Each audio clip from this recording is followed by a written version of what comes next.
Donc, merci tout le monde. Merci d'être. Je vois qu'il y a beaucoup de personnes. Donc, merci d'être parmi nous aujourd'hui. On lance donc la deuxième session du webinaire. Cette version-là du webinaire, elle sera consacrée donc aux critères d'appréciation. Donc, on a reçu jusque-là pas mal de candidatures juste aujourd'hui. Donc, pour ceux qui n'ont pas encore soumissionné, ils auront l'occasion peut-être de peaufiner certaines dernières choses. Si des personnes, les personnes qui ont déjà déposé et ils ont encore un droit de rétractation, de modification qui est en cours jusqu'au 31 juillet. Donc, vous avez encore l'opportunité de changer certaines choses tant qu'on le peut sur vos dossiers. Voilà, donc je te redonne la parole, Wiham, et voilà. Après, Wiham fera la présentation et on fera des sessions de questions-réponses. Merci beaucoup, Wiham. Très bien. Merci Sarah. Donc, pour ceux qui ont raté le dernier webinaire, il est enregistré, il est en ligne.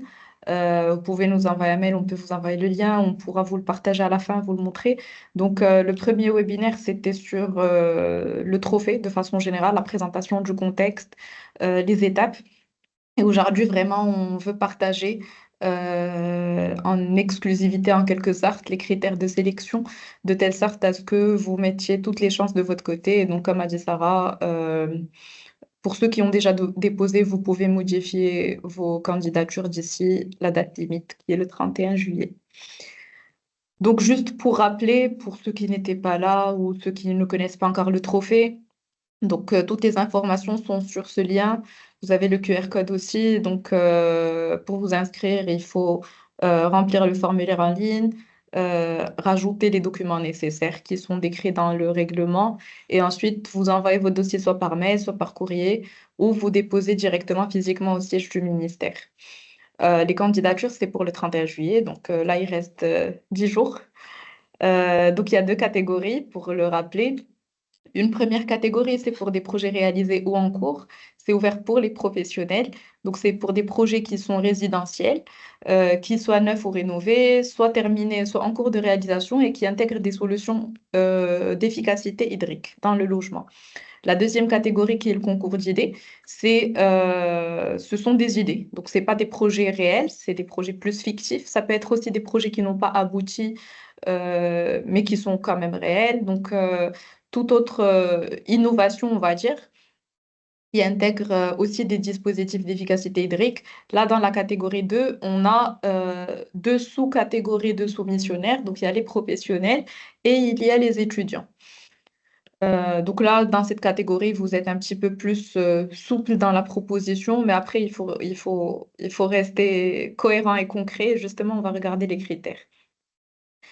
Donc, pour la catégorie 1, qui concerne les projets réalisés ou en cours de réalisation, vous avez 6 catégories de critères. Vous avez aussi les pondérations là qui s'affichent.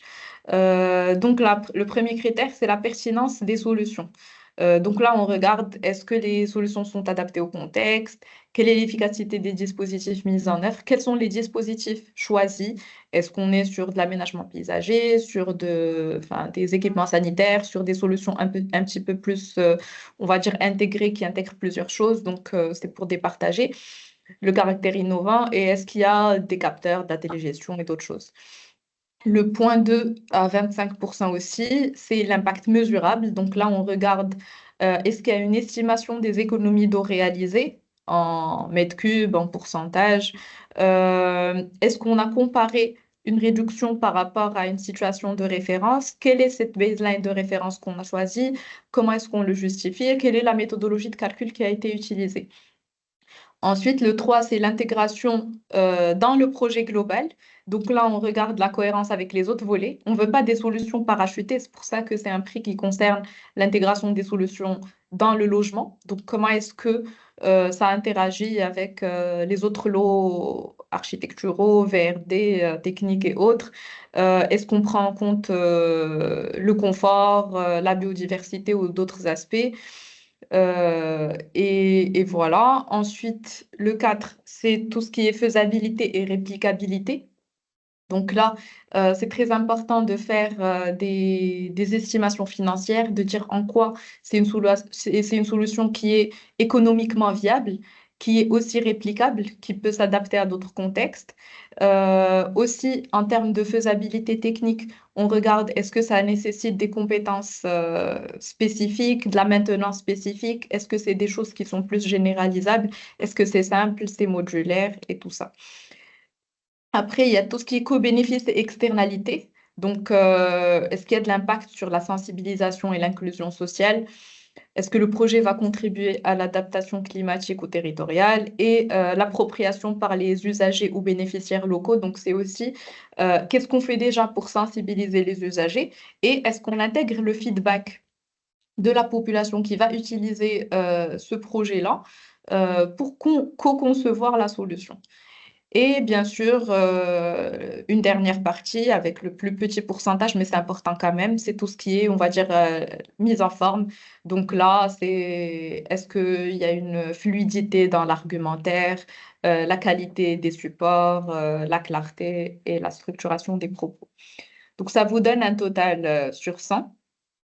Et on s'est dit que comme c'est une grille et qu'il y a toujours des choses qui parfois sont hors grille, on va rajouter 10 points bonus pour ce qu'on pourrait appeler de performance exemplaire. Donc c'est toute autre initiative qui va apporter quelque chose qui n'est pas couvert par les critères et qui peut faire l'objet d'un coup de cœur du jury. Donc par exemple, ça peut être le recours à des zones non conventionnelles, les sujets de recyclabilité de l'eau. Là, on est dans le cas de projet bâtiment, donc les certifications environnementales dans le bâtiment rentrent aussi dans cette catégorie pour apporter des points additionnels dans le sens où ce sont des projets qui non seulement intègrent des solutions, mais qui les intègrent dans des démarches structurées, qui font l'objet de validation tierce partie et autres.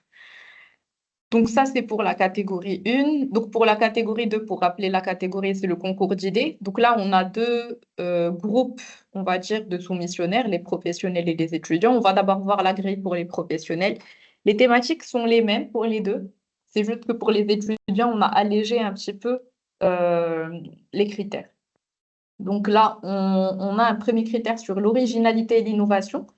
Quelle est la pertinence par rapport à la gestion de l'eau? Est-ce que c'est adapté au contexte local? Et en termes de niveau d'innovation et preuve à l'appui, là, en fait, on regarde est-ce que ça a fait l'objet d'une étude, d'un brevet, d'une publication ou autre, pour justifier, en fait, comment est-ce qu'on juge que, par exemple, c'est notre solution ou que c'est original. Ensuite, on a 28% pour la faisabilité technique et économique. Donc là, c'est est-ce que la solution a été chiffrée d'un point de vue, qu'est-ce que ça nécessiterait en termes économiques, moyens, humains, savoir requis aussi pour la maintenance. Est-ce que l'estimation est argumentée et il y a un potentiel de reproductibilité? Après, pour le potentiel d'impact, donc là, quel est l'impact de la solution sur l'économie d'eau? Donc, est-ce qu'on a chiffré le potentiel, la potentielle économie d'eau? Est-ce qu'on a une situation de référence? Comment est-ce qu'on a comparé? Quel taux on vise pour l'économie d'eau et comment est-ce qu'on le justifie? Et le ciblage des postes et intégration possible de la réutilisation des eaux. Là, le ciblage des postes, c'est pour voir est-ce que notre projet intègre une solution, par exemple, que pour les chasses d'eau ou pour les chasses d'eau et les robinets, ou les deux plus l'irrigation, ou donc quels sont les postes qu'on a choisis, mais par rapport à notre contexte. Donc, en fonction du contexte climatique où on peut justifier pourquoi est-ce qu'on a visé tel ou tel poste ou plusieurs postes. Après, pour le point 4, c'est les co-bénéfices et les externalités. Donc là, qu'est-ce que ça nous apporte en termes d'accessibilité? Donc là, est-ce que c'est des choses, on a pensé par exemple aux populations vulnérables, aux enfants, aux PMR, aux femmes, donc on a pensé à une accessibilité universelle, bien-être, économie d'énergie, d'autres enjeux environnementaux, tout ce qui est sensibilisation et éducative. Et en gros, sur la partie co-bénéfices et externalités, est-ce qu'on a d'autres externalités positives sur d'autres sphères au-delà de l'économie d'eau? Et en dernier, la partie qualité de la présentation, comme toujours, 8% sur la structuration de la proposition d'un point de vue clarté, structure, cohérence, lisibilité des supports, vulgarisation et que le texte en fait soit clair et compréhensible et que le soit ordonnancé. Pour les étudiants, donc on est à peu près sur les mêmes choses. C'est juste que c'est un petit peu plus simple dans les sous-catégories, mais les catégories, c'est les mêmes. Donc dans l'originalité et la pertinence, est-ce qu'on répond concrètement à un enjeu d'usage ou de gaspillage d'eau? Quel est le caractère distinctif? Est-ce que la solution est adaptée à un problème?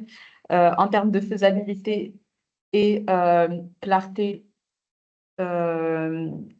technique et économique, c'est l'argumentaire, est-ce qu'il est structuré? Est-ce qu'on a une estimation réaliste des coûts et des moyens nécessaires? Est-ce que le projet est réalisable dans un contexte concret ou c'est un peu trop fictif? D'ailleurs, sur la partie économique, sur les trois grilles, en fait, on regarde les coûts, mais on regarde aussi les bénéfices. Donc, c'est une solution qui nous aide à réduire un besoin en eau. Donc, est-ce qu'on a calculé un retour sur investissement en termes de quel est le coût initial par rapport au gain? Donc, c'est pas juste chiffrer qu'est-ce que ça pourrait coûter. Euh, Après, potentiel d'impact, donc c'est la réduction de la consommation en eau qui soit mesurable. Quels sont les effets positifs et quelle est la portée à court ou long terme? En termes de co-bénéfices et externalités, la même chose que tout à l'heure, et qualité de la présentation. Et donc en catégorie 2, on a aussi la partie bonus de 10% supplémentaire sur la grille de 100. Donc là, c'est encore une fois toute autre initiative qui n'est pas traitée par la grille, qui peut faire l'objet d'un coup de cœur du jury. Alors là, spécifiquement pour la partie étudiant, ça peut être une équipe interdisciplinaire. Donc on encourage vivement une collaboration entre des profils variés, architecture, ingénierie, urbanisme ou autres. Ça peut être la participation à d'autres initiatives comme des hackathons pour valider en quelque sorte les propositions. Ou ça peut aussi être la validation par un professionnel. Donc, si vous êtes par exemple des étudiants et que vous pensez à une solution, là, vous pouvez avoir quelques petits points en plus si vous avez contacté une entreprise de travaux ou un architecte ou quelqu'un de la sphère professionnelle pour demander un avis ou un retour d'expérience sur ce que vous êtes en train de proposer. Donc là, par exemple, c'est une solution, c'est un exemple qu'on avait présenté au webinaire 1 d'une équipe de Solar Decathlon. Donc, comment est-ce que les critères, on va les évaluer? Donc là, par exemple, ce projet-là, cette maisonnette intégrée des toilettes sèches, ben, les toilettes sèches, on va regarder l'impact mesurable, la faisabilité, réplicabilité, l'éco-bénéfice, comme la gestion des déchets, réduction des pollutions, etc. Alors, je sais pas. Donc là, normalement, on a présenté brièvement les grilles. On peut partager, ouvrir les grilles qui seront utilisées par le jury si vous avez des questions, vous avez besoin de plus de précision. Sinon, si vous avez des questions, on peut aussi prendre les questions. Je ne sais pas si vous souhaitez qu'on regarde la grille.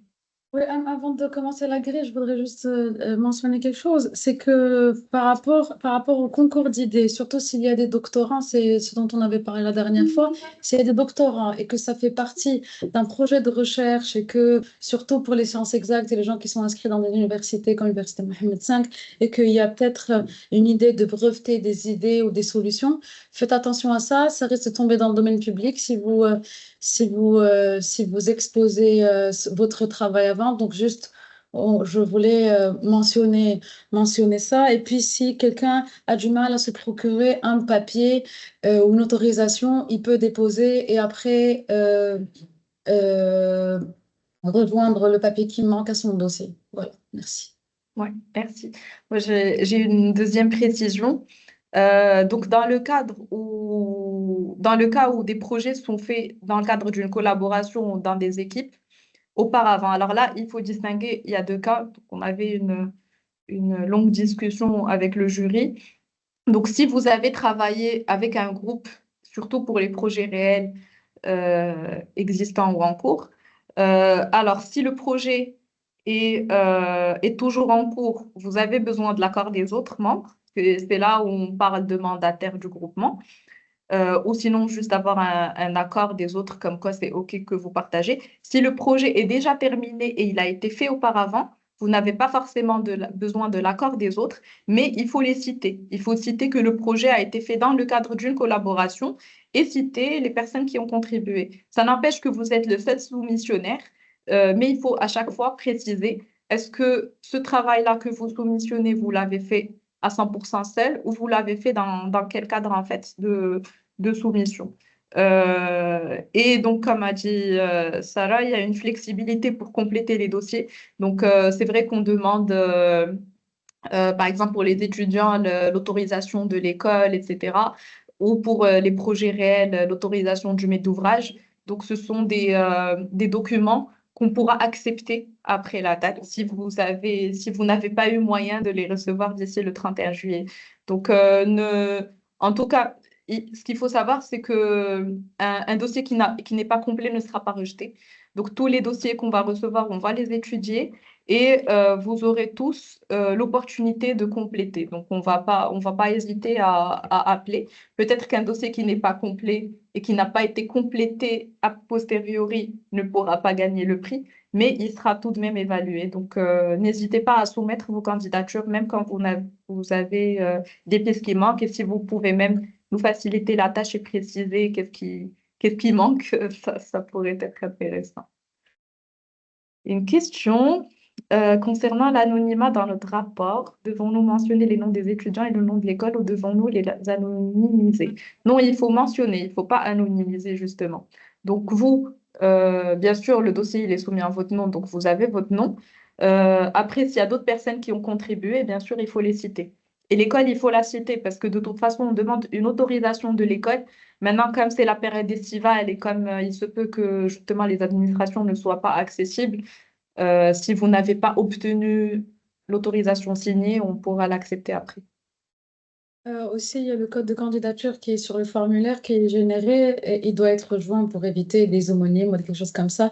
Joindre donc son code d'inscription à son nom.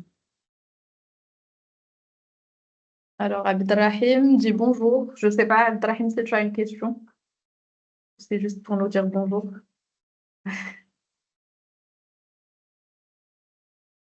Phase éliminatoire, non, pas, pas spécialement. Mais Donc, pardon, ouais. Par rapport au déroulé, justement, en fait, il y aura une première phase, c'est une phase de sélection. Donc, c'est pas si on peut appeler ça une phase éliminatoire. Donc, il y a une première sélection.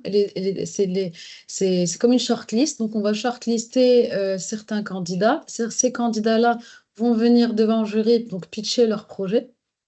Et c'est sur c'est sur la base de cette shortlist-là que seront identifiés les derniers lauréats qui, eux, vont recevoir leur prix, auront l'occasion de présenter leur projet lors de la cérémonie de réception des prix, de remise des prix.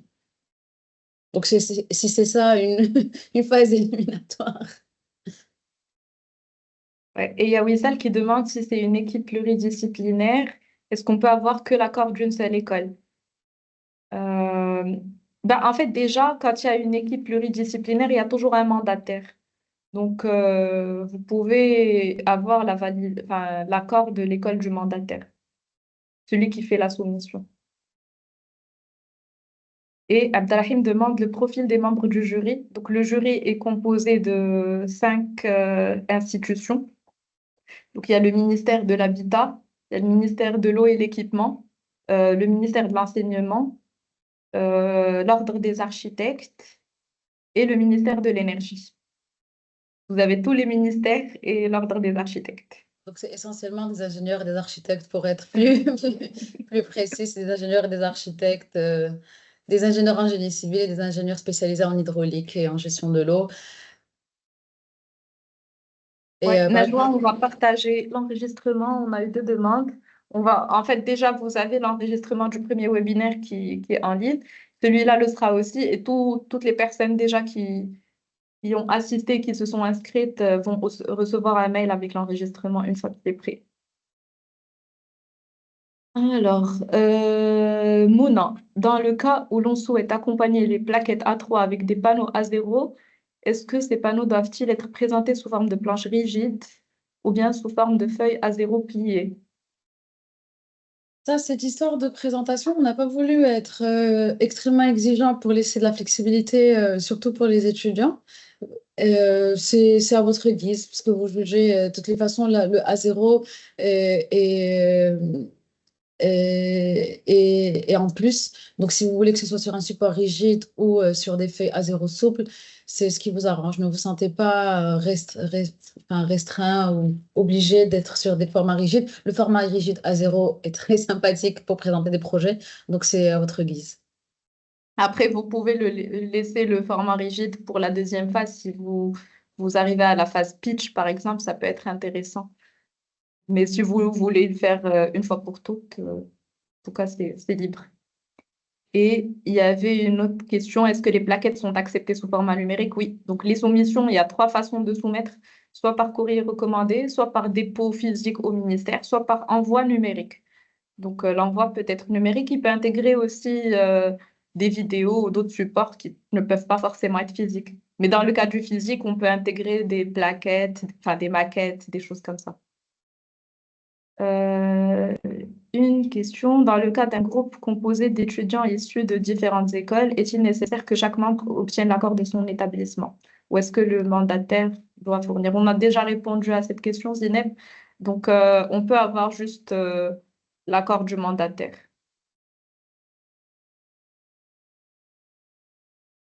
Parce que je remarque les questions qu'il y a aujourd'hui sont plutôt en rapport avec donc la forme et la procédure de soumission. Je pense que ces questions-là, il y a beaucoup de réponses dans le premier webinaire qui a visionné. Donc, vous pouvez être réorienté vers le premier webinaire. Je ne sais pas s'il y a des questions par rapport aux critères d'appréciation que nous avons présentés, s'il y a encore besoin d'éclaircissement.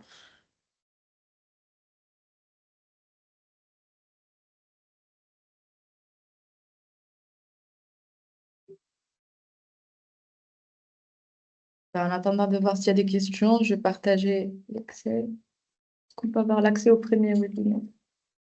Est-ce que vous avez une idée sur la période où auront lieu les entretiens? À partir de septembre.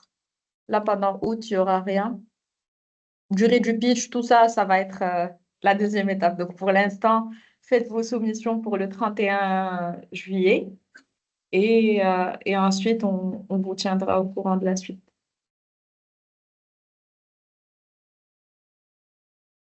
Pour Est-ce qu'on a une idée sur la période où auront lieu, Ah ouais, c'est ce que tu... Ouais, ça c'est la deuxième étape. Premier accès, je pense, oui, Anne, quand tu enverras le je vais COI. l'envoyer là dans le chat parce qu'on a eu beaucoup de questions sur ça. Claire. Je vais l'envoyer tout de suite. Il est là. Hop. Ah, merci, Tara.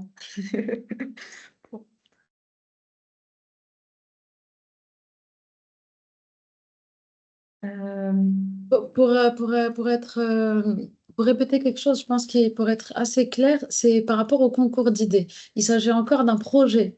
Il ne s'agit pas d'une solution industrielle, il s'agit d'un projet. Donc, ce n'est pas forcément une infinité de plans ou de plans d'architectes, c'est un projet dans son ensemble pensé avec un scénario. L'intérêt, c'est d'expliquer les scénarios, comme la méthode de travail, les gens qui ont été impliqués, les objectifs. Plus on détaille sur cette forme-là, plus on peut être mieux noté sur la grille. C'est ça l'intérêt.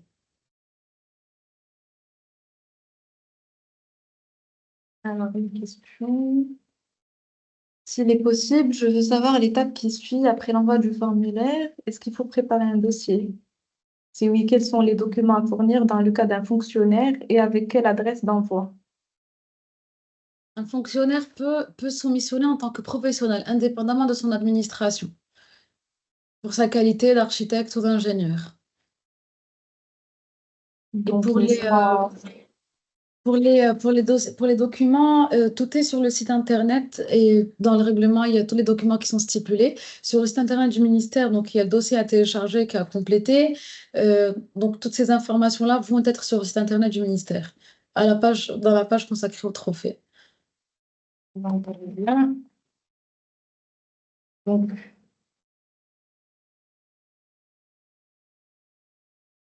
là, je vais vous partager. Donc, j'ai envoyé le lien de la page du trophée, qui est celle-là.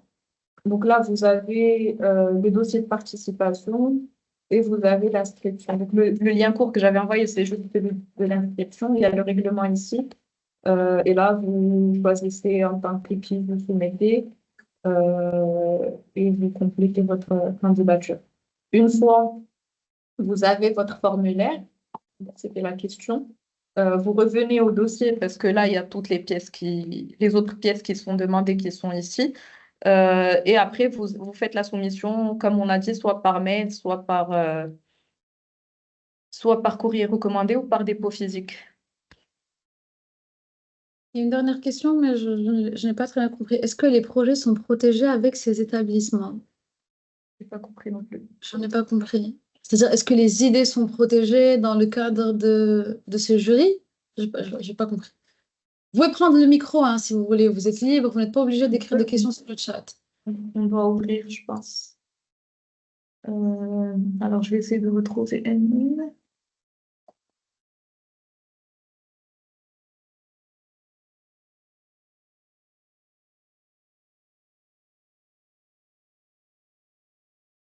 Ah, c'est bon.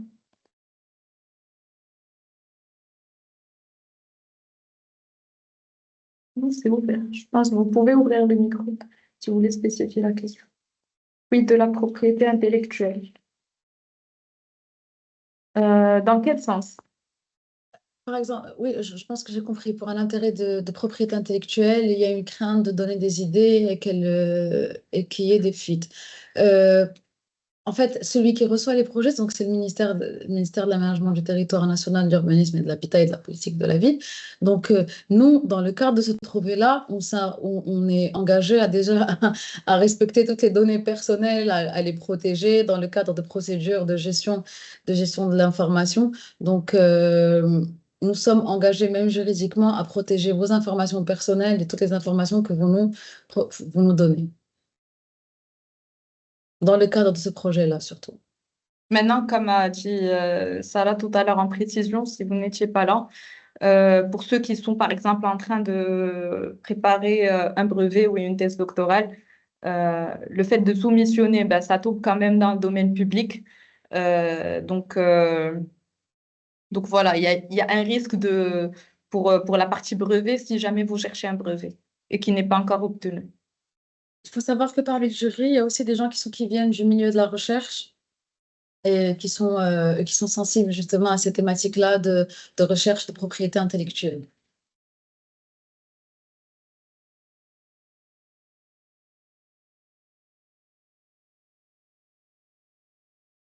Je vais partager la grille. Donc, juste pour que vous sachiez, donc nous, quand on va recevoir les dossiers, alors on a une partie éligibilité. Bon, c'est là où on regarde toutes les pièces qui vous ont été demandées, savoir est-ce que le dossier est complet ou pas. Ensuite, sur l'évaluation, donc ça dépend des catégories, donc c'est comme ce qu'on vous a montré.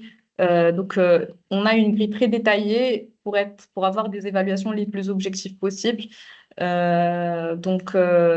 Sur la première catégorie, on a des sous-critères spécifiques pour chaque catégorie avec les différentes précisions. Je vais juste vérifier s'il y a des choses qu'on n'a pas citées. Euh, non, je pense on a globalement tout couvert dans la catégorie 2. Et donc, pour la catégorie 2, c'est là où on a une distinction entre professionnels et étudiants. Ah oui, il y a une autre précision. Euh, pour, euh, pour en fait les personnes qui aimeraient soumettre un projet réel mais qui n'ont pas forcément ou un projet auquel ils ont contribué qui est réel, mais qui est peut-être ancien, qui n'ont pas forcément accès à toute l'équipe ou au maître d'ouvrage, vous pouvez toujours soumettre dans le concours d'idées.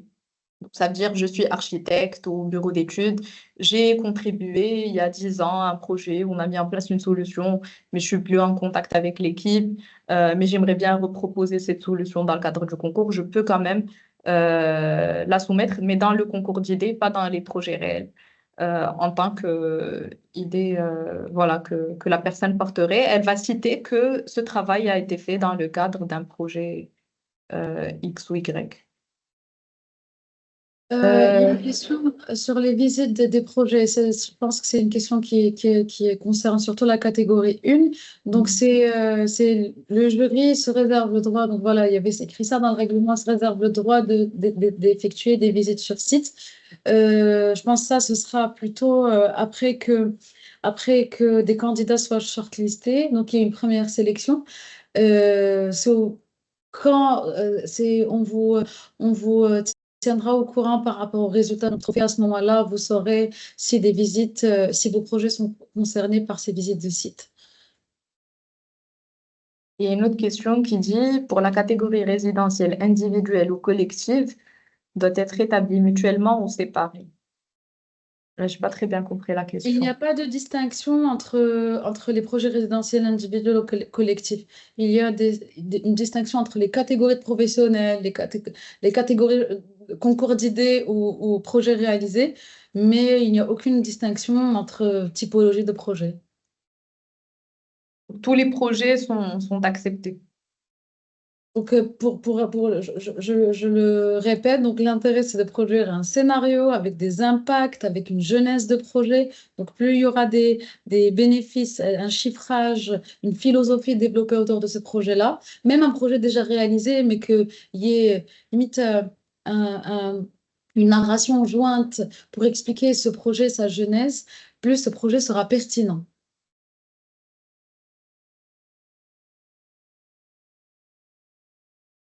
Est-ce qu'il y a d'autres questions? Pour info, c'est le dernier webinaire complet. Donc là, on attend vos dossiers dans maximum 10 jours. On a commencé à regarder ceux qu'on a déjà reçus. Comme on a dit au début, vous pouvez quand même rétracter et resoumettre si vous le souhaitez. Euh, voilà, maintenant, à partir du 31 juillet, ça ne sera plus possible de soumettre. Mais après, vous aurez à disposition les deux webinaires en enregistrement. Le fichier Excel, non, vous ne pouvez pas l'avoir. C'est pour le jury. Donc la grille d'évaluation, c'est pour le jury. Mais voilà, on a tout présenté. De toute façon, même les pondérations sont présentées sur cette présentation-là. Donc, vous avez une idée sur les composantes de la grille qui sont les plus importantes, là où vous pouvez modifier des choses et là où vous pouvez gagner des points. Ouais. Donc pour les estimations des coûts, est-ce que ça doit être la précision de coûts de construction de A à Z catégorie 2 étudiant? Alors non, pas forcément. Donc je vais rentrer à la catégorie 2 étudiant. Donc là, en fait, on a potentiel d'un... Non, c'était faisabilité et clarté technique et économique. Donc, on regarde la capacité du projet à démontrer sa faisabilité dans un contexte réaliste.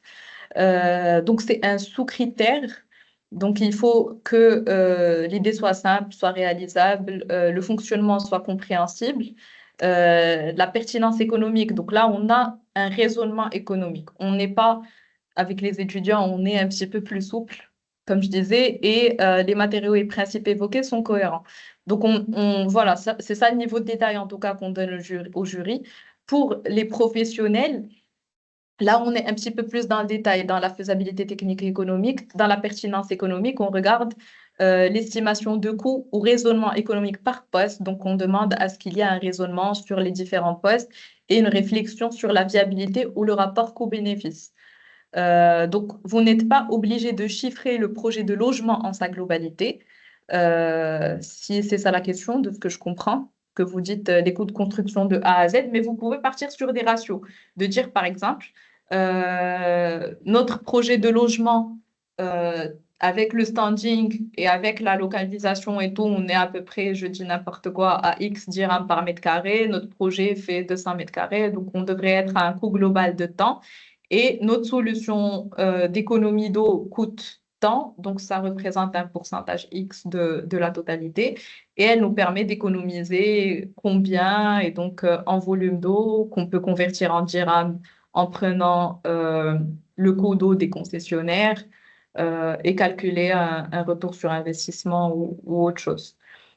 Donc, on ne demande pas spécifiquement de chiffrer enfin, dans le détail le projet de construction du logement.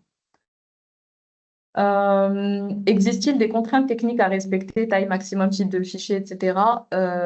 Non, la seule contrainte, vous parlez de taille maximale, si vous faites un envoi par mail, bah, il faut que que l'envoi puisse s'envoyer, la soumission puisse s'envoyer. Donc, je ne sais pas quelle est la taille que prendrait un mail, mais, mais sinon, si vous déposez physiquement, il n'y a pas de contrainte. Euh, sur Drive, ouais, je pense qu'on peut avoir un accès sur un Drive. Est-ce qu'il n'est pas nécessaire de préciser les coûts de chaque étape? Bah, s'il y a des liens avec la solution d'efficacité hydrique, oui, mais sinon, si ça va apporter quelque chose à votre projet, oui. Mais sinon, pas besoin. Vous pouvez partir sur des ratios.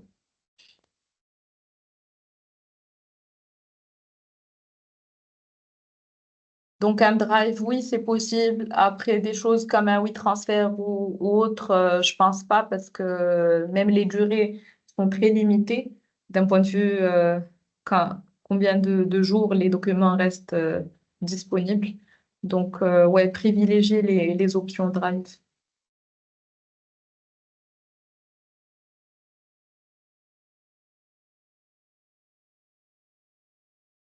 Est-ce qu'il y a encore des questions? S'il n'y a pas de questions, je pense on va arrêter ce webinaire. Euh, en tout cas, vous aurez l'enregistrement. N'hésitez pas, si vous avez même des questions après, à nous mettre des commentaires sur les vidéos. On va y répondre. Et en tout cas, merci à tous. On attend vos soumissions. Est-ce qu'on reçoit un accusé de réception après envoi? On peut l'envoyer. On va demander à ce que ce soit fait.